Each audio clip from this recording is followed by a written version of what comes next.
Hello, everyone. Welcome to the second episode of Season 5 of The Climb.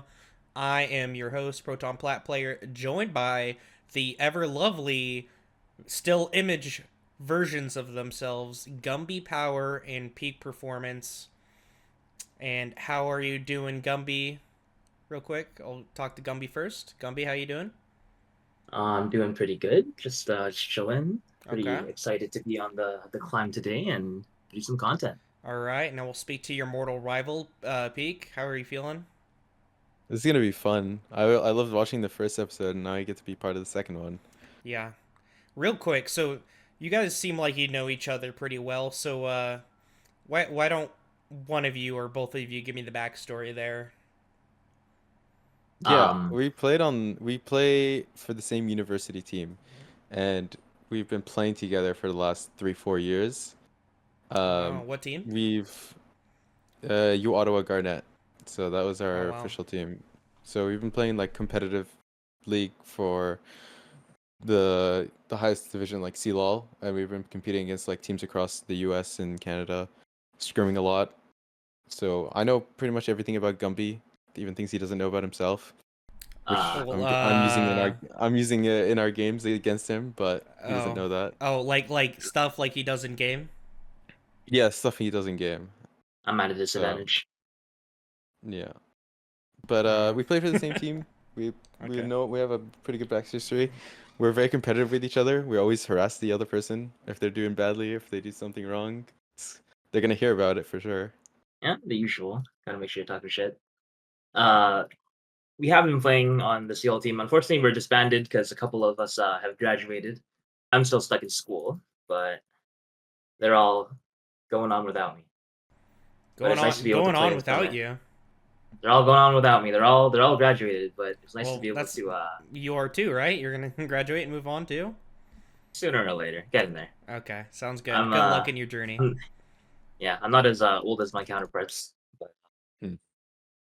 it's okay. We'll take our time. It's nice to be able to play each other in Summit though, because it's always fun to play against each other as This is teammates. Absolutely. like this is like our competitive break. Yeah, We yeah. stop playing like the top tier to come play against each other What do in you wait? Summit. You mean Summit isn't top tier?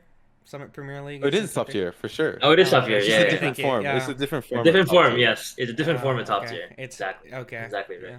Yeah. Like your name, it's Peak. So Yeah, exactly. Hmm. so and then going off of that, I just wanted to speak really quickly or talk to you guys about your introduction to Summit. So Gumby, you came in last season, I believe, is correct. Yeah, that's correct. I was introduced through Sprinkler, who is unfortunately not playing this semester. I mean this season. But funnily enough, Sprinkler is actually Peak's support on our team. So we all know each other. Wait, he's support? So So yeah, you yeah, guys don't know this, but Sprinkler. So for our Seawall team, we have me, Peak, and Sprinkler. We're the main three. Our jungler Kyle, unfortunately, didn't want to play in Summit, but we had Sprinkler, and Sprinkler was our support, and Peak was our ADC, and I was mid jungle top. So we all have a synergy with each other, and that's how we sort of came to be. I was invited through Sprinkler last season, and then this year we got Peak on board.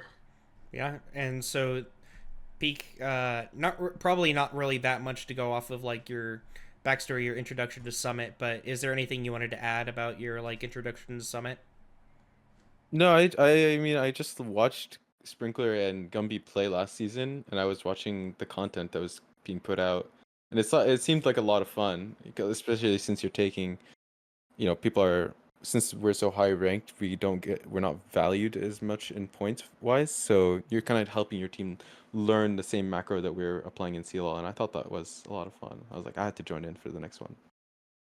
Absolutely, we're glad to have you along, especially since uh, I think this was mentioned last climb, but like Asura isn't playing this time, so you're kind of like the replacement Asura, that high level ADC. Hmm. But speaking of Asura, real quick, I also know that you're a chronic watcher and hater of the Summit Esports Wawas. You just like to hate watch them, uh, or support them, I should say. Sorry, watch Yeah, them We play. supporting them through criticism. we just hate Sprinkler. The And it's fun to see like Sprinkler play on this new team without us, but there's always room for improvement with the Is Summit that the political Wawas. answer? Yeah, let's go with the political answer. The I'd love to political content answer. farm. I'd love to talk more about it another time, but I just want to see eh, Sprinkler fail. He's trying not to yeah, get fired or banned or whatever. So, but yeah. yeah. Hate Anyway, watching is a good term. yeah. Yep. Well, I mean, the Wawas are doing pretty good right now. But anyway, They on are. to the main content, the summit premiere content, I should say. How do we feel about these standings? If we're informed very much about these teams and these standings, do you think they're accurate?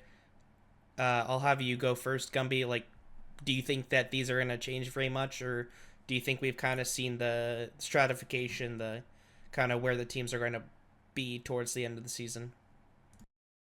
I mean, I think it's still a bit early in the season to tell. I mean, generally in the beginning, it comes down to the team synergy and how well you play together with, as like say like five random players together.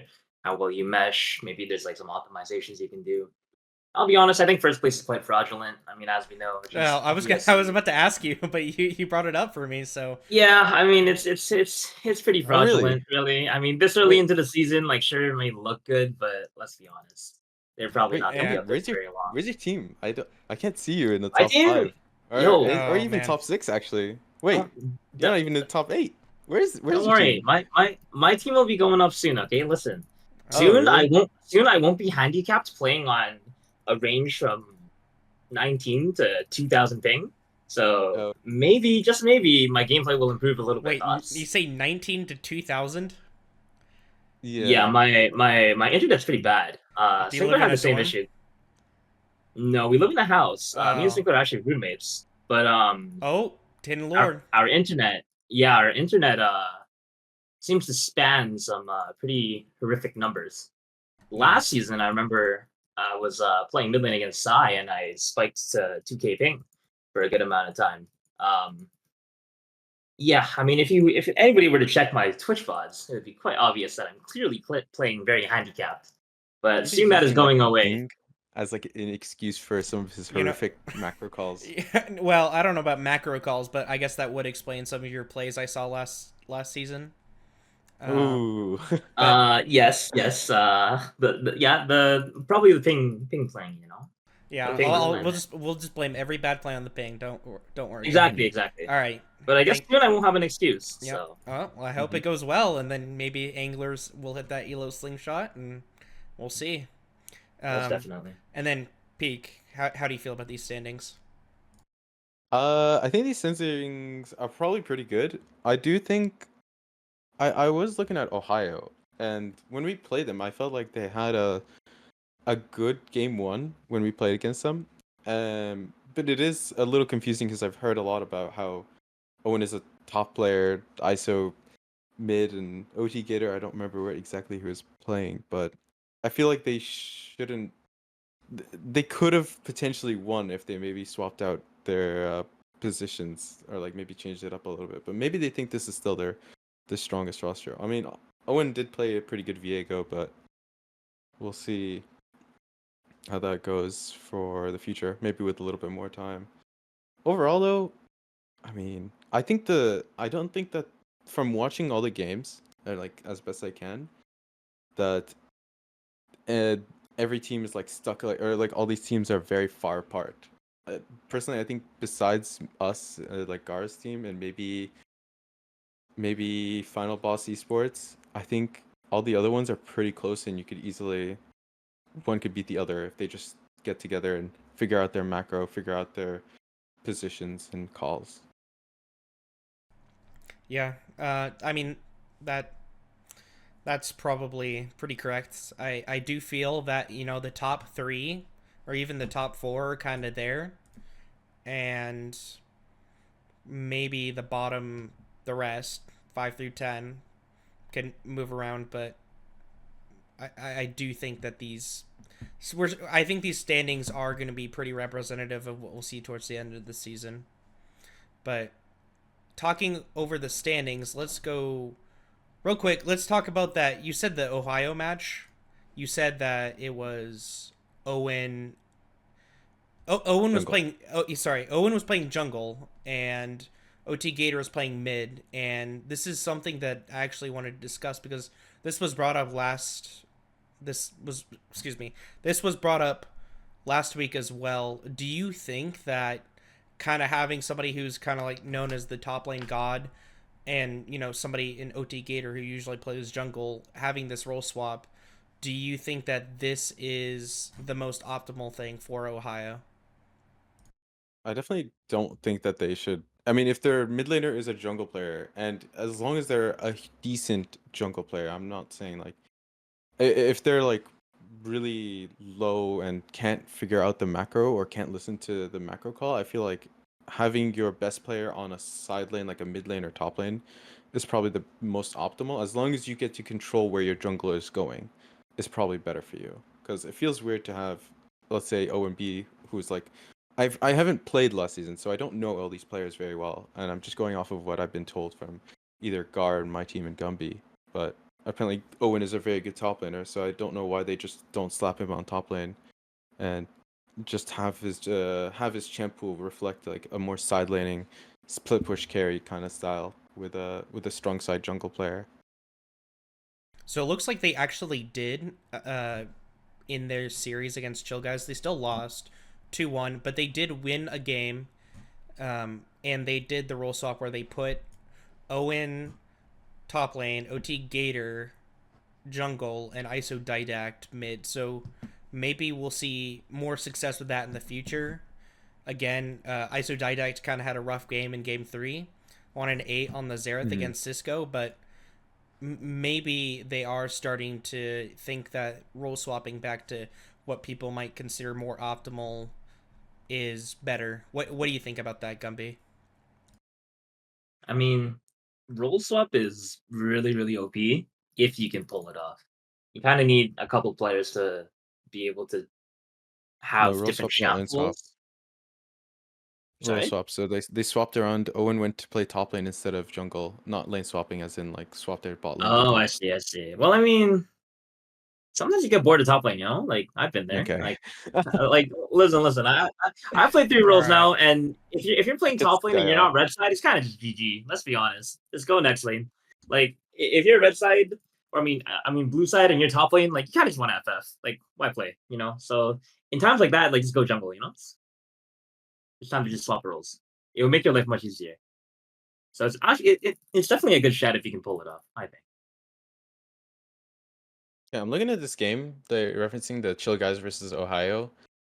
Um, the second game, so they lost the first game and then they decided to swap their players around, where like Owen played top, Gator played jungle, ISO played mid, and they won that second game. And then the third game, I think they lost, but it looks like it was just an astronomical like draft gap. It was just looking like a horrible champ pool to play. They played like some very interesting What, you picks don't think that Zera's good? it's less about the Xerath and more about the Caitlyn Lulu with a Vladimir top lane. I think that is you guys are so heavy on the AP with Xerath and Mumu Vladimir topside, and then you only have Caitlyn. And I think, by the way, I think the perceived meta that seems to be going around for Summit like players and teams is just wrong because it seems like Caitlyn MF seems to be really high prio, but in fact both might be one of the worst picks you could do for games like Summit, especially Caitlyn. Caitlyn should be never picked by any team. I think it's just too delicate. You fall behind early Too game, and then delicate. it much too delicate. You'll fall behind early game like in games where they're kind of chaotic, a little less organized. If you ever fall behind or need to, you know, lose some CS to make sure you're at a team fight, and you end up just like not getting as much gold from it, you just become worthless, and you will never impact the game. Oh, I feel that. I feel that. Playing as Caitlyn is behind. Playing Caitlyn Hmm. is behind is just doesn't feel good. But anyway, that was Yeah. sort of a little tangent. I just wanted to talk about that Ohio thing because I do think it is interesting that they. We'll see what they do in the future and whether they have success with it or whether they'll just never find their footing. I mean, obviously, I don't know the team environment. I don't hear their Hmm. comms, but just knowing some of those players, I just, hope they find their footing. Anyway, so I want to go down the list from top to bottom here. Final Boss Esports versus Anglers Won't Back Down. Uh, well, Gumby, do you want to talk about this? Uh, Do you want to talk about this series? all right. Um, well, we did end up losing, but I'll But be you guys honest. won a Game one, game. game one we shit stomped them. It was not close. We played. I was very very proud of my team this game one. I think considering like the first game of the season, second game of the season, we ended up like losing like pretty badly, not really having much of a fight. This first game really surprised me. We played out of our minds. Our macro was perfect. Our micro was good, and we sort of like started like meshing as a team. Um, I also think this is definitely the match that we drafted the best. And then game two, well, I mean, Orn and Skarner are not disabled permanently in the season, so unfortunately you can't win if that's the case. So I didn't really go the best. Also ending up with blue side. I don't know. I'm more of a red side player, but I mean after just winning game one so hard, you kind of have to swap it around. They had some really nice team fights and they played it really well, and then we kind of fell behind and just threw. And then game three, I think game three was mainly a draft problem.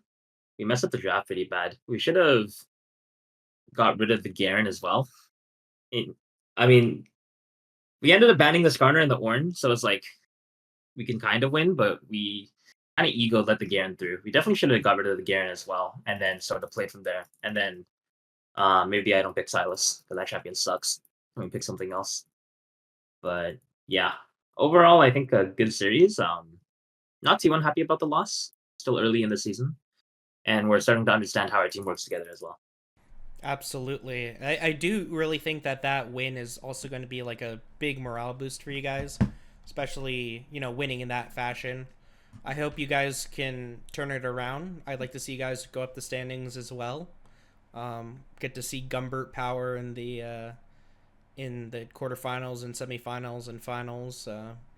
Playing Talon, playing Zed, and playing whatever else you play, Echo, and Uh, what? I seem to be getting banned a lot recently. I don't know. I don't know what's going Really? on, guys. Like for some reason, like Talon's banned every game. Yeah, Echo's starting to you get guys should banned. stop doing that. By the way, I I don't don't think those know. aren't useful champs. So don't Like just leave like them up. like yeah. Like come on, guys. Like is Talon really a good champion? Like let's be honest. Talon's probably one of the worst champions in the game. In reality, if I was truly trying to win, I would just lock a mage and take TP. Like let's be honest, guys. Like uh, you don't really need to be banning Talon. Like uh, come on. Smile. All right. What do you think, Peak, about this series? I mean, I've talked to Gumpy about this, about his games quite a bit because I was hoping to see his team kind of like rise back up. I wanted to keep like Summit to be as competitive as possible. And honestly, like if any team wants to ask for help with anything, I don't mind because I do prefer games which are a lot closer. But Gumby's first game was pretty good, and I think his draft was a lot easier to play than some of his previous series. I feel like I've talked to him previously about the fact that in his game one or like first series and second series against us, his drafts were just impossible to play. In my opinion, I would not want to play them. They just make the game so much harder to get the game going. Like, if you ever mess up, you were just like completely out of it. So the game one draft was something like me and Gumby worked out a little bit to help him like figure out like stabilize a little bit. Game two and game three, I didn't really have much to do with it, but I think banning the Hui would have been a good idea. Or at least not picking the Braum would have probably helped you at least into the Hui because it's just so hard to play in that lane matchup. But I do think this team has very good potential to come back from the depth. I do think their top laner is a pretty good player. I think maybe they need to explore the champion pool for their top laner a little bit more, just because I think they kind of have to play a split push playstyle, I think, if they're going to win with this team, and just have be menaces in the side lane and force teams to respond to you instead of looking for team fighting, because it seems like their team fighting is kind of hit or miss at times, and it doesn't seem like all the players are on the same page. But once they get one single playstyle get ready, then I think they'll be pretty strong, especially with Gumby playing the kind of like weird mid laners you could play, like Aatrox, even though it didn't work out in the second game. Wow, that was with you being Gumby's mortal rival, I thought it would be a lot more memey, but that was actually very insightful. So thank you. Yeah, I guess that is true. You get the drafts together and you get the communication together, and that's basically 90% of winning in something like Summit, where a lot of these people don't know each other or they're not very familiar, and just gotta find that synergy, and then sometimes it just clicks and you start winning a lot. So we're gonna move on to the next match, Chill Guys versus Ohio. We already talked about this previously, with the swapping and talking about the matches, but did we have anything we wanted to say about Chill Guys? Gumby, I'll start with you.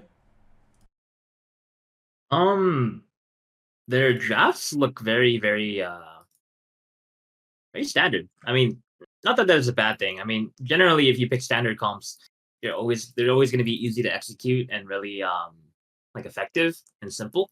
So it's hard to make mistakes. Like game one, like I'm just seeing Ambessa, Diana, Galio, Kog'Maw, Lulu, five of the most broken champions in the entire game right now. And I mean, it only makes sense that they won. Like Ambessa's pick or ban. Diana is a tank assassin, bruiser, mage. Galio is one of the best Stonewall champions in the entire game. Don't need to play mid lane. Kog'Maw Lulu is Kog'Maw Lulu. And then if you look at the next game as well, like exact same thing, right? We see Diana jungle, we see Nara top, pretty standard. We see Karma mid, bringing back the very unfun meta for mid lane from a while ago. And we just see Sivir Maokai, like all of these are just Stonewall picks. Like they don't really like lose. They kind of just sit there, neutralize, and just like win game through comp and simplicity later on. So I think this game, like the series, like went through pretty as expected. Ohio's drafts were good, but they were also like much harder to execute in comparison. And especially the game three draft where they picked triple AP on top jungle mid is kind of like you're throwing. Yeah, So I do agree with the drafts being standard, but also something I'd like to note as somebody who knows basically everyone on Chill Guys is that these are also comfort picks for everybody. Cisco, one I played with him a few seasons ago, and he was known for the Galio and the Karma and the Syndra, and he was really good on him. And so stuff like that, Jix on the Diana, and obviously Goblin making his support be a kitten for him as he plays Kog'Maw in just doing Cog Enchanter. It just makes things really really easy to win the series, or at least it simplifies it. And even if you do make like macro mistakes or whatever, sometimes just having it be simplified, have your plan be simplified, and that can be the difference, even if maybe the team is a little bit better in macro, or they're ahead. Just protect the Kog'Maw and then you just win the game. So what do you think about that, Peak? I think it's. I wish I kind of had the VOD for this series. I don't know if it was streamed anywhere, because it wasn't on the main It channel, was I probably believe. streamed by a Goblin. Can't get dopamine Uh, Twitch. yeah, that would be good to watch, because I do. Oh, besides the game one Kog'Maw build, I don't know where he found that. I returned that, refund that. It's like, unless this website is not telling me the right one, it's like Kraken, Navori, Runens. I don't know where he found this build from, but please I refund it. think the website items got fixed, so I think those are correct items, or Okay, the what he actually built. I was kind of praying that it was a website error, not an actual build. But it seems like they're kind of reliant on the Kog'Maw right now. The two games that they won was only with the Kog'Maw, so I would hope that they're able to like play something else, play well, and I hope that the answer is not Sivir, because it's almost definitely not Sivir into most laners. You'll get farmed pretty hard early game if you play into like a competent bot lane. You'll just lose too much ground, especially on. Chill Guys team comps are actually pretty good overall, at least in the top side of the map. Um, the bot lane being like uh, Enchanter plus like hyper carry to carry like Kog'Maw, can be kind of crushed out if you just ban out Lulu. If you ban out Lulu Milio, then you're stuck with the Yumi, and then if you're stuck with Yumi, then you can get jumped quite often, especially early on. So I hope they have at least something else other than Enchanter plus Hyper Carry, because I think teams will start to notice and start to either bend it out or pick around that. Yeah. Sorry. Yeah. Go ahead.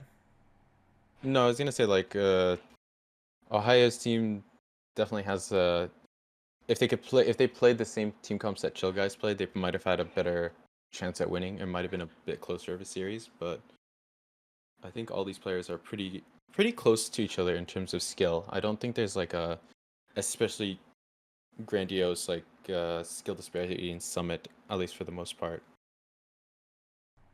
Yeah. I do just want to point out, though, about the banning the cog. I do think that, obviously, you ban the Kog'Maw, you ban the Enchanters, it kind of shuts down the bot lane, but I think the hope is for Chill Guys is that they would have capable carries in, like, Loco and Cisco, that they could maybe carry the game through them as well, and then, you basically thrown your bans away, or it wasn't as effective as possible. But we'll see if that actually works out for Chill Guys. Obviously, they still only have 3 points, so I guess we'll just have to see. And now we are going to move on to Guard's second grade class versus Harold's Groovies. And Peak, I'm want you to speak about your experience with this, because it kind of looked like a shellacking here. I caught some of it on Gar's stream, and you guys were basically flexing on him. It kind of looked like you guys were having a lot of fun, playing this series. Yeah, this is fun. I mean, every series we've played so far has been a lot of fun. I think so. The Gar was trying to like talk about this a little bit last time on the climb, but we ended up scrimming this team in the very first week that Summit formed, and it was like a very quick scrim to say the least.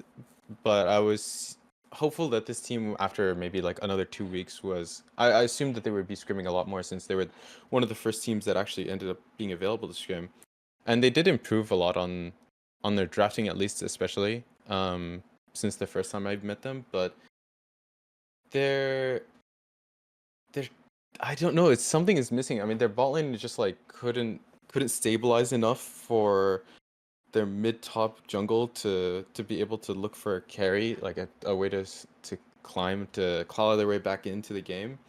And John died TP'd in the first game down to bot lane really early on and didn't end up getting anything for it, and it was just like it doomed his lane after that, which is like really bad to be a top laner who TP's down in very early stages of the game and they just not get nothing. They just get nothing from it. I don't like to. I almost don't want to judge a team off of how we play against them, because I feel like our team is very well connected right now. I think all of the players kind of understand what they need to do and what their role is in the game. And I've spent a lot of time making sure everyone on my team at least has a goal for each game to work on, to like try to improve on something. And it seems to be like paying off really well, because all of our games have been very, very well done. We've got some rough edges around here and there, but I don't know how this team really is going to do against other teams if they don't at least stabilize their ball lane a little better than this. Yeah, I mean, now that you say it, I sort of think that maybe if they are kind of getting slammed this hard, yeah, against the top tier team right now, but maybe these 4 points, they might, lag behind, only getting 1 or 2 points at a time, and maybe it was just a fluke against you guys, but maybe they actually will kind of start falling down towards 6, 7, 8, 9. What do you think, Gumby? I'm gonna be honest. Gar's second grade class, I don't think anybody truly sees it, but they are a 1v9 team. One player on their team is solo carrying every single game. Dragontooth? And Dragontooth. it is Dragontooth. It is Dragontooth. Dude, okay. It's definitely not I'm not performance. crazy. It's not peak performance. It's not foreign guy. It's not Gar. It's not BR. Okay. Every single game, Dragontooth is 1v9. You guys don't understand. Like, people looking from the outside don't get it. When you play against this team and you see Dragon Tooth on the opposing side, you know you've lost. You can't do anything. He's gonna 1v9. He's gonna stonewall your top laner, stonewall your jungler. He'll probably walk down into a team fight, stonewall the entire team fight, and there's nothing you can do. Okay. Dragon Tooth is the best player on that entire team. Everybody else, they're kind of just there. Like they're there, they're playing their game, they're doing whatever. But the true carry is always Dragon Tooth. Honestly, like if I were like Harold's Groovies looking at this, like, and I see Dragon Tooth in the lobby in the loading screen, I just FF. You can't win. You've lost already. The only way is to make sure like Dragon Tooth doesn't play that game. Like I don't know, maybe he's like sick or something. It doesn't show up. That's the only way you win. That's like. It's a lot of. It's true. It's true. It's a lot of glaze on two-tool Tony right there, but I sort of got that too from Gar's stream where like Peak. I can tell that you definitely have a lot of say, or like you are very verbally telling Dragon Tooth what to do, and I think it's working very very well if current results are to be extrapolated into the future. But yeah, like you just put this guy on Tahm Kench and they got to take 3-4 people up there, and he's, you know, just stalling them out while you guys are taking the rest of the map. And I think Gumby has a point. Like, if he's able to do that, if he's able to listen to the calls and not get super far behind, which, even if you are, doesn't matter if you're playing Tahm Kench, I do think it is a recipe for success. And I mentioned this last week. Just put your weak top laner, or like your lower elo top laner on Tahm Kench or some other tank, and just go from there. So and just have a wrap up statement for what Gumby and I just said, Peak. Yeah, I actually forgot I needed to mention something. I needed to talk about this a little bit. I was so focused on the enemy team, I forgot to talk about my own. Dragon Tooth is actually a gem. He listens to exactly what I need him to do, and he will execute it exactly how I tell him to do, which is insane because it's like I feel like a lot of people might have their own idea of how the game plays and how they think they should be doing stuff, but Dragon Tooth understands that he's going to be weak-sided on this team, and he just needs to make sure he does his part in the whole game to make sure he's not putting us behind or like doing something that could really sacrifice like the team composition.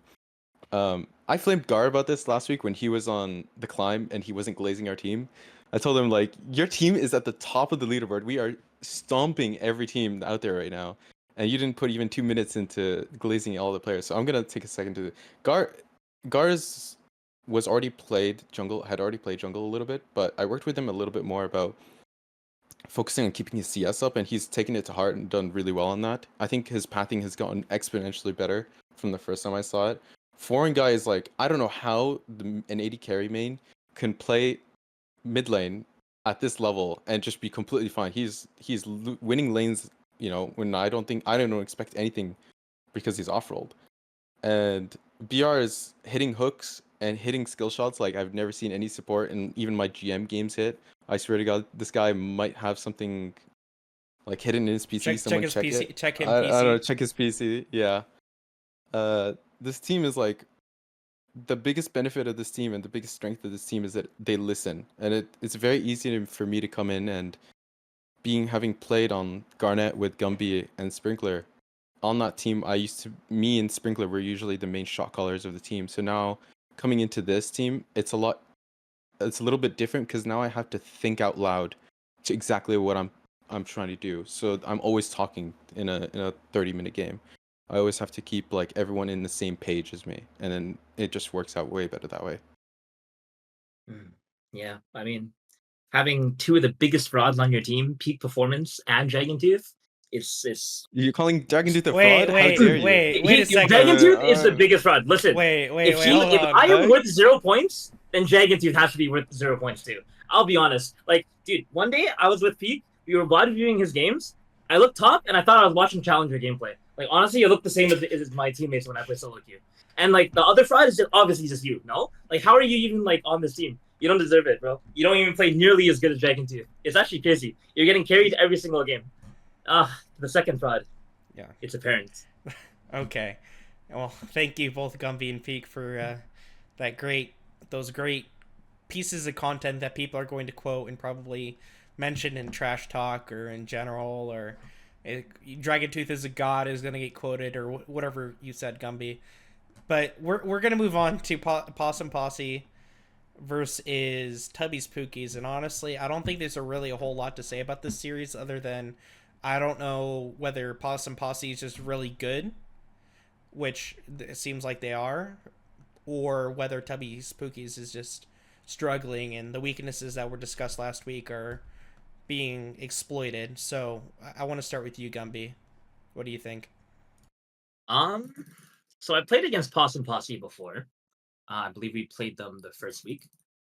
We ended up losing, unfortunately. I ended up lagging a lot, but the team is by no means bad. Lag. Yeah, the lag, Yeah, I for did lag a sure. lot. Yeah. But their team's by no means bad. They have a pretty solid jungle.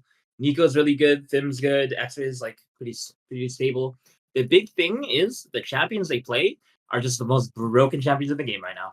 I mean, you see Aurora, you see Ornn, you've lost. Mel. Okay, like you see Mel, you see Gragas, you see Jarvan, you lost. There's nothing to it, Like sure, like the enemy team like has like some broken champs too. They got Mel, they got Ashe, they got like Gwen, Master Yi, Karma mid, very wholesome. But like in comparison, like I don't know, the draft is just not winning for you. Like game one, for example, they have like Ornn versus Kale. Like sure, like Kale can technically scale that matchup, but like they have a Jarvan on their team. You're just gonna get Cataclysm and die on repeat, right? And then like you also don't have any frontline if you pick Kale like this. So the drafting seems to be one of the biggest issues for Tubby's Cookies. The like game two, for example, they found a way to draft Gwen, Master Yi, and like no frontline. And then they just got like sounds perfect to ran me. over. Sounds perfect to me. Yeah. All right. Yeah. So, what do you think, Fake, about the either of these teams or both of them? Just like I was talking about, Tubby's Pokies team comps are just way too hard to play. I don't know. You guys need to like decide which lane is going to be the real carry, and then you need to slap in some tanks somewhere along the line because right now your team comps are so hard to play. You're just like more likely to make a mistake and just lose off of that than anything else. Once you figure out your team comp, it'll be a little better in the future. I think just make it a little easier to play. Don't slap so many squishies on one team. Have a couple more tanks. I know. I'm assuming the Lord Tubby might be like only enchanter players because he picked like Seraphine and Soraka. I think he prefers those champions, but yeah. So if you're playing with like a Seraphine, then maybe look to pair it with an MF, even though like because at least you combo a little better. And if you're playing with a Soraka, maybe play it with a Kog'Maw or something that can really take advantage of that HP that she gives. And he can take a lot of punishment then and really output a lot of damage. But for Possum Posse, so I'm actually really looking forward to playing against Possum Posse. And the reason is this team is made up of mostly people that played with Sprinkler last split. So I got to watch Possum Posse. So like X-Ray, Thim, and I think maybe Nico played with Sprinkler. But I know Thim and X-Ray for sure did. And I'm really looking forward to playing against this team because it's kind of like instead of Sprinkler being on the team, I get to just take revenge. Right? I just get to attack them over Sprinkler. I was hoping he would play, but he wasn't. Wow. I'm gonna do things to this team that no other team's gonna want. Okay. Quote that. Somebody quote that when. Quote it now. Yeah, but I'm looking forward to this. Yeah, I will say, just Possum Posse. I kind of mentioned that like if Thim's able to pop off, this team looks like they're gonna have great success, and Thim continues to pop off, and I think that's also aided by Adam, who has been putting up some great performances, and then Nico. Obviously, when I think of Nico, I think of like a strong player, but I mostly think of like his shot calling ability, the fact that he's also being very ahead in lane. I think having two really heavy winning lanes is just going to be a great story for success for Possum Posse. And on the other side, Tubby's Pookies, Ayakben and Tubby, like that, like I said, that's a bot lane that could be exploited. It was exploited very heavily. Unfortunately, that's just the way it is. Sometimes it literally is just a skill differential sort of thing. But I think Tubby needs to play more impactful supports if this team is going to see success, because playing champions like enchanters that sort of rely on your ADC, if Ayakben's not able to perform, then you're already basically down a lane. But if you're playing something, more impactful, Blitzcrank or Thresh or whatever, maybe you can make plays and maybe you can get the rest of the map ahead. So, uh, real quick, Gubby or Peak, do you have any thoughts on what I just said? I think you're right. I mean, he's not forced to. If he can't play like engaged supports, he can't. He doesn't have to be necessarily forced onto it. But I think they need to go back to the drawing board on this drafting, because I think it's just too hard to play. At least if you're on red side and somehow you're picking Soraka into Blitzcrank, or you're picking Soraka so early on they get to pick Blitzcrank, I think it just means you messed up somewhere along the line when you were drafting. Just make it a little easier on yourself. Give your support a little bit of a little easier time to survive, so you don't have this big disparity in the bot lane. Absolutely. And now we saved the best for last. Marmy Fan Club versus Scheduling Nightmares, the one on the official stream, the one that I was forced to watch. I don't know. My hands are kind of getting blurred, but I'm coming up. You know that absolute cinema, This is cinema. absolute Yeah. cinema. That's me. Let's see if I can. This is But this game was something else. Oh oh my my god. god. Oh, I don't So- know what I just watched. I remember I typed to Pyrosis and like Asteria in DMs. I said, "What the fuck did I just watch?" Because I said this last I said this last week, but Marmy Fan Club, this is a I think I was understating it when I said this is a coin flip team. Like, this team has one gear and it's go. There's no stopping, there's no brakes, there's no parking brake.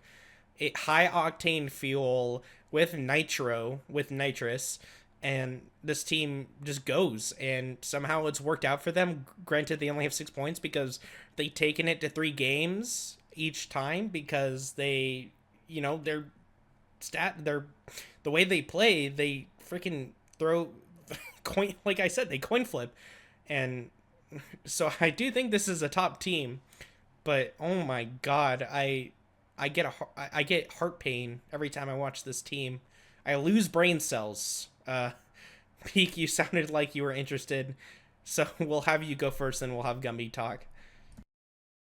Yeah, what was going on this series? Because like, I was watching the game one, and I was going through it, and I think so. Marmy's club was really ahead early game. Or sorry, no, it was scheduling nightmares. Scheduling nightmares, I think, was building a lead on this Jarvan especially. He ganked Priorosis quite a bit, and he got it 2 kills. They had a gold lead, and then they ended up tossing it back, and then the other team tossed it back again, and it was just like all over the place all the time. I felt like you were saying, you were talking about how scheduling nightmares, or is it Marmy's fan club? They just go all the time, and it was just like Well, constant from the permafight. series, I guess it was both these teams, Yeah. but mostly Marmy Fan Club. They've done it every freaking series. So Yeah, Gourmet Cookies was just farming top lane, and then he gets ganked by Jarvan, and then he just eats the Garen for it, and then he's just 1v2'd and ended up getting a kill. And then late game he became such a monster on this Cho'Gath that couldn't stop him. I don't know. This was it was a crazy game one for sure. Game two, also Boy Wife is Sai, right? On the GG yes, Summit Wawas, yes, right? So yes. he's a support main, right? I believe. Yeah, That's just like they're playing they're mid a lane for support main. Summit. Yes, Sai is a support main. Okay, yeah. Well, So I was I think so. I think so. They play support on Summit Wawas, I should say. okay. Yeah, I was interested to see how their mid lane would be, but I don't know. Overall, I mean, this games, I felt like these were the most evenly matched games so far. Because both teams could have easily won, and I think it was just like deciding factors here and there that like plays they might have made that It just literally pulled it out in came the end. down to a Nexus play in game Yeah, three. so I think this is like a really close series, and I was really happy to see that, because I think all I've been seeing personally was like just 2-0 stomps from my team. So I was hoping that other teams were at least a little bit closer and there would be a lot more content to watch. Yeah. Well, about that, when do you know when you guys play each other? I'd have to look it up on the schedule, but I think the next team I play against is Tubby's Pokies, and then Marmy's fan club will be on 0301, so March 1st. oh, March 1st. Wow, a little March surprise, but So you know that I don't know if you've ever heard that quote, but it's like don't argue with a fool. They'll drag you down to their level and then beat you with experience. yeah, That's gonna be yeah. you guys versus Marmy fan club, I'm afraid. So All right, we'll see what they bring. I'll anyway, be ready. we've been hogging up the spotlight a little bit too much. So Gumby, what do you have to say about this series? If you watched it, It's a fiesta. There's a lot of I'll be honest, I didn't get the chance to watch it. However, just looking at the champions, I don't know. There's a lot of wholesome champions happening here. There's so many Master E's. Like like today, like just looking at these games, there's been more than one Master E. I don't know how that's even possible. There's Gwen's. There's like and another thing, all these mid laners in this in Summit, like why don't they play anything like fun? I see Hui, I see Mel, I see every single mage under the sun, and there's like nothing fun. Like play like some like wholesome champs like Talon or like Echo or like anything like wholesome, you know? what? Aatrox mid. Huh? Like the only like mid laner here that looks like not normal is Mordekaiser from Foreign Guy from Peaks team. So like Yeah, that's something, you know. But these games are just Oriana, Hui, and then like you pick Mel if his Mel's open, and it's like I don't know, be original, play something new for once. And then it's like you come in as like all the games just Ambessa top lane, Cho'Gath top lane, Garen top lane, Karma top somehow. I don't know why Karma's seeing a Oh resurgence. my god. All these That champions. okay, so it wasn't only just a karma top, it was a karma top with grasp and support item hmm start and it went about as well as you would expect. So, Support item start. yes, support item it start. was Oh not. boy. It was not ideal, to say Pour the me least. I feel like cookies. they might have bought that accidentally because the Yeah. game probably thought they were a support Yeah, player, I and they mean, just didn't that gave it used to to be a them. strategy like 2-3 years ago, but they patched it out, right? That was Yeah, the thing yeah, with John top, I believe, but yeah. that's out of the I mean, you game. could play anything with it, but like, yeah, that I don't was know. not fun time. And the games just look yeah. It seems like another thing is Pyrosis playing Zoe into Mel. I don't know how that happened in draft, but that doesn't really look very ideal. Kind of bubbling yourself for fun, and then just it just looks like Mel is really balanced game three, and that's kind of how they lost because everybody else has projectiles. Like they're just gonna throw Gwen needles, they're gonna throw MF ulti, Seraphine ulti. It's just gonna get reflected, and just like GG. I don't know. Probably an oversight in draft as well, having that even happen. Mel being on one side while picking projectiles. So yeah, I mean, I can't say that much because I didn't watch it, but I'm sort of playing it out in my head, and it all makes sense somehow. It all makes sense somehow. And then real quick, since we didn't really talk about scheduling nightmares, I'll just start it off with saying I do think obviously this team was basically almost 2-1 Marmy Fam Club, so I think they're close to that level. They're starting to find their footing. I just do think that like game one, that draft, Garen into Cho'Gath wasn't that good. Certainly the mastery is interesting. Maybe this is what they'll do is they'll just try to find a way to carry through nightmare and hopefully find success with that carry jungler sort of strategy, or maybe this was a fluke and it was just the Marmy effect and they'll kind of go back down to the bottom. But I do think this team does have potential to at least be a middle of the pack team. And Peak, I'll have you have a little finishing statement, and then Gumby. I really like that this was such a scrappy series, and I hope that other teams will follow suit and try and be a bit more scrappy in their games, at least be able to fight back and, throw the gold lead either way. I think it makes the games a lot more fun to watch. One thing I think most teams should maybe look at, Marmy's fan club when it comes to it is I think their drafts are a little better than the average team so far. I think they rounded off their teams usually pretty alright, and it made it a lot easier for them to play. But scheduling nightmare also drafted pretty alright as well. So I can't I can't hate on either of these drafts too much because I assume some of these are also like comfort picks. But I don't know, teams need to start exploring their champ pools a little bit more and making it a lot easier for you to play the game. All right, and then I, Gumby. I agree. I mean, draft is the first step to playing the game. So, and yeah, like Pete said, both these drafts seem pretty standard. I mean, they're not bad at all. And then with a good draft, it just comes down to how you play. But draft is definitely the first part. You need to make sure that like all the players have like a good enough champ pool, because that's another thing. Like some people, like generally, if you play versus a team with small champ pools, you just target ban them, and then like everything just goes to shit. They just lose. So having a good, decent champ pool and then sort of building your draft around that is really, really important. And then you can start like getting experimentative, right? Like you can start playing off meta picks, maybe like counter picking on red side, or like picking like 5-man like Mel flex or like Pantheon flex right now on blue side, and then sort of going with that. Very, very powerful. And I think Um, once teams sort of like get the hang of that, I think it's going to be like really good for everybody involved. Maybe picking a weak champion like Talon could spice up your team's comp, right? Oh my god. I think Okay. so.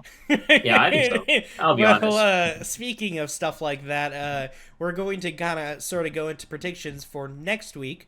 So we're going to start with Anglers Won't Back Down versus Ohio. Do you think you're going to get Talon Gumby? I don't think I'll get Talon, but that's just because they're insecure and Yeah, they don't want to let weak it through. champ, right? Weak champ. Yeah, weak champ. I don't know. Champ. Not letting a weak champ through is kind of weird to me. But All I don't right. know. It's Who it's do you think is interesting. going to win? I think we're gonna win. ISO Didact was my top laner last season for Summit, and I kind of like coached him, so I think he's like I got the edge over him. I know what he does. I know how he plays. Well, I doesn't played he against also Owen a know? good amount. Doesn't he also know how you play? Nah, he has no clue how I play. I'm Okay. his coach. He Oh, can't beat the okay. master. I see. And then I played against Owen a good amount. I don't know. I think as long as we play like we did this week, game one, they don't stand a chance. It's GG. All right. There will be no match. Peak. But Oh, sorry. yeah, Go ahead. well, if we don't play like game one, I think we lost. But Okay. let's just play like game one and If you don't try to get win, you swept. lose. Got it. Exactly. All right. All right. Peak. I think Anglers Won't Back Down will probably take the series. I think it might be a 2-1 though, not a 2-0. And I only think that because I'm hoping that Ohio plays what they did in their last series where they had Owen top and OT Gator jungle ISO mid, because I do believe that's probably their best lineup, and they should just keep running with it and try and see where they can take it. The only issue is I think Anglers Won't Back Down's top laner is also really good, and Gumby's gonna be playing in mid lane. So your top side carry style is gonna be really hard to play into Gumby's team. So I do believe Anglers will take the series. Yeah, I do think Anglers is probably going to take this series 2-1. I can't wait to.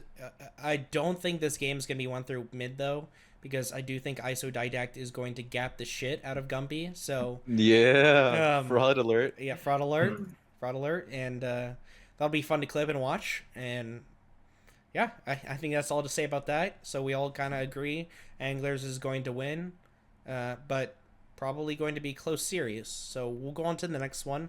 Herald's Groovies versus Final Boss Esports. And I'm going to be honest, I do think this is going to be a 2-0 for Final Boss Esports, with whatever freaking sub they have, if they still are doing that sub mania thing.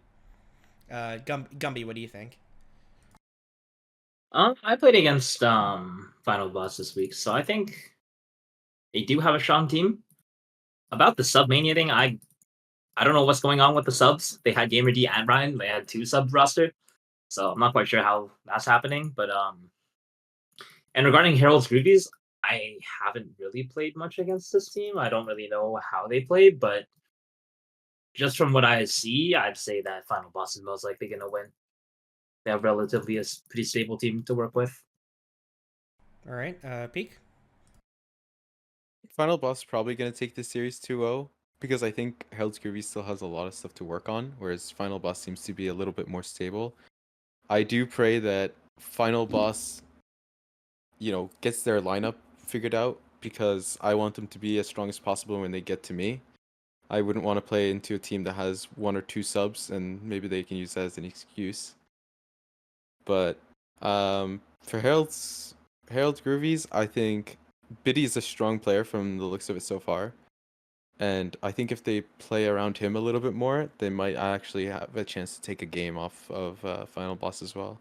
But probably 2-0. All right. So, pretty strongly in the favor of Final Boss Esports. So we're gonna move on to Peak's favorite, Tubby Spookies versus Guard's second grade class.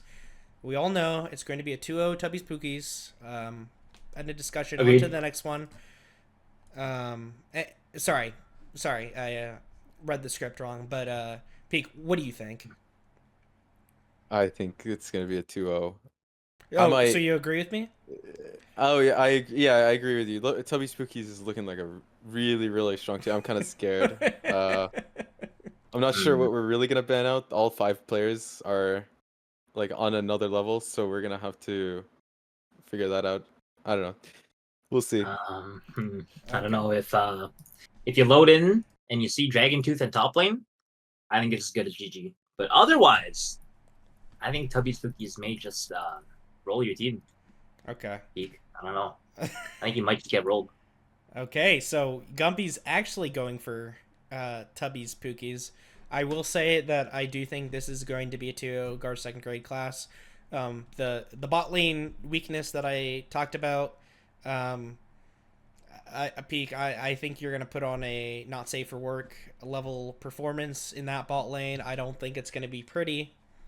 And I do think, obviously, other lanes are going to win. Obviously, Dragon Tooth is going to hold it down. And I don't know. I just don't think Tubby Spookies, honestly, on paper, is that good of a team. I think their placement cap, their ceiling for like how high they can place, isn't really that high. So I think 2-0. So with that, we are going to move on to scheduling Nightmares versus Chill Guys. I'll have you start it off, Gumby. These two, I think this will be a pretty close game because both sides draft pretty well. Just looking at it though, it also seems that they share a good amount of champion pools. The only big difference is I think GYX plays Diana, and that champion's kind of giga busted right now. So I do think they probably have advantage in this series when they play against each other. Both top laners play Ambessa, and then there's also this Kog'Maw Lulu creature in the bot lane, so hopefully that can get patched out real quick. Nerfs, and then maybe hopefully unplayable, and then maybe we can see some wholesome bot laners coming out.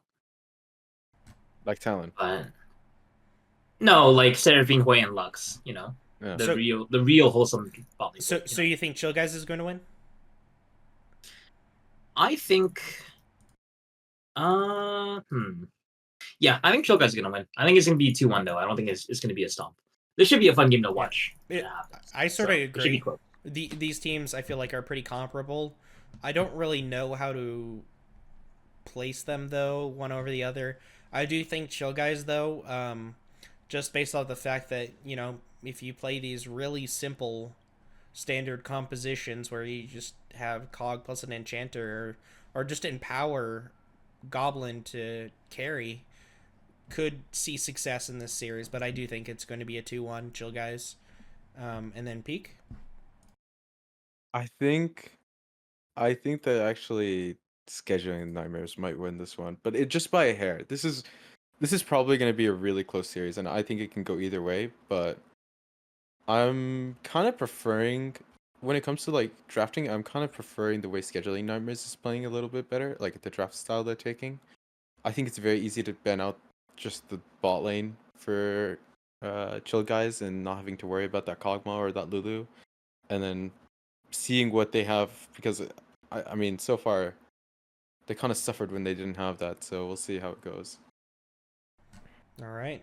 So mostly in favor chill guys, but it's going to be a close series. But it could also go in scheduling nightmare's favor. That's kind of the consensus here. We will see. I do think it will be an entertaining series either way, though.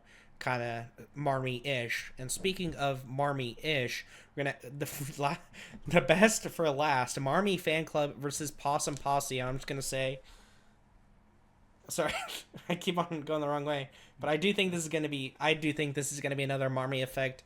I do think this is gonna be another absolute cinema, and Marmy's fan club is going to take it 2-1. What do you think, Peak? Oh, I think if Possum Posse like loses first blood and loses like the early game, that team might just go under immediately. It depends. Maybe this might be the series where like the first 5 minutes will dictate the rest of the game. It really depends on like if Possum Posse can keep their mental straight and like keep it in check. But I know Tim has been performing on like in his games so far, so I like the coin flippy style of Marmy Fan Club, and I hope that they win this series 2-1. I mean, Asteria's no slouch, so I mean, we'll see. I do think it will be a bloody bot lane. It's just going to be bloody across the map, I think. Actually, maybe not mid lane. I think mid lane might be pretty stable. Nico's not really that big of a scrapper. But what do you think, Gumby? I think Marmy's gonna win. I'm always in favor of the coin flippers, and I think if Gourmet Cookies comes to lane with World Atlas and 2 pots, X-Ray's gonna tilt, lose his mind, give first blood, and then I think just like that, Possum Posse, their mental is in the dirt. Oh my god. And then just like that, they won. That's true. Instantly, X-Ray's tilted, Nico's tilted, Dim's tilted, and then boom, it's done. World Atlas has solo won the game. So you guys think this team... So the way this sounds like, I didn't really hear this from anyone else, I guess except for you guys. But you guys both think that Possum Posse is like a ticking time bomb that's going to unravel if they start losing? Oh yeah, I've heard. Oh yeah. So like Sprinkler played on this team Yeah, Sprinkler told last us. year, and I got to watch it a little bit, and it seems like the mental is like the weak point of this team. So I'm not saying if you camp top lane a little bit in the early game and they go down like 5 deaths that they might just run it down mid lane at a certain point, but it's not out of the picture completely. I think this team is like ready to implode at any second. I agree. But maybe they've like figured it out and they all have like Zen mode and they're ready to play out a long game if they need to. Yeah. I don't know. If you ban Urgot, Ornn, and Olaf, you gank him once, and then you just spam gank bot lane, I think they're cooked. I'll be honest. I think that's all you need to do, and then the game's won already. Let's be honest. That's the thing, is last time X-Ray got slammed, he evolved Kha'Zix's invisibility and disappeared for a month, so...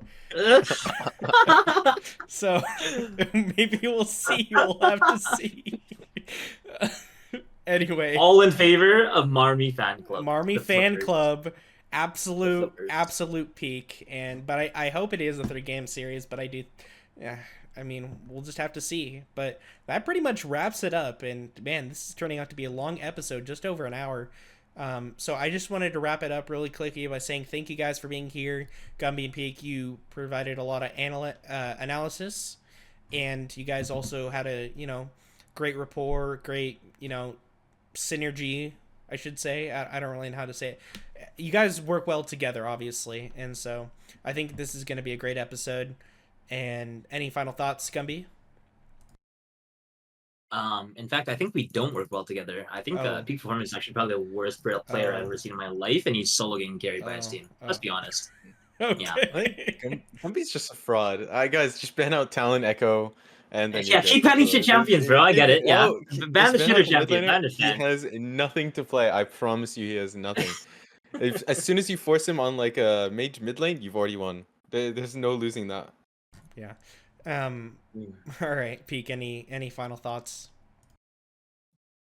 Thanks for having me. This was a lot of fun. I mean, I loved watching the first one. I'm glad I was a part of the second one. Maybe I'll be here around for some future ones if possible. But yeah. I'm looking forward to seeing these teams evolve, and I'm hoping they bring their A game because I'd love for the games to be a little bit closer. I'd love to have a bit of competition at the top. That's true. I do think that there are probably one or two, just really high tier teams, GSC and, FBE. I think those two probably going to slam most of their series, but I think the rest will be good. So, anyway, with that being said, thank you everyone for watching. Thank you, Gumby and Peak, once again. We're going to head out here. Have a good night. Thank you for watching, everyone, or good morning, or whenever you're watching this. Thank you. Bye bye.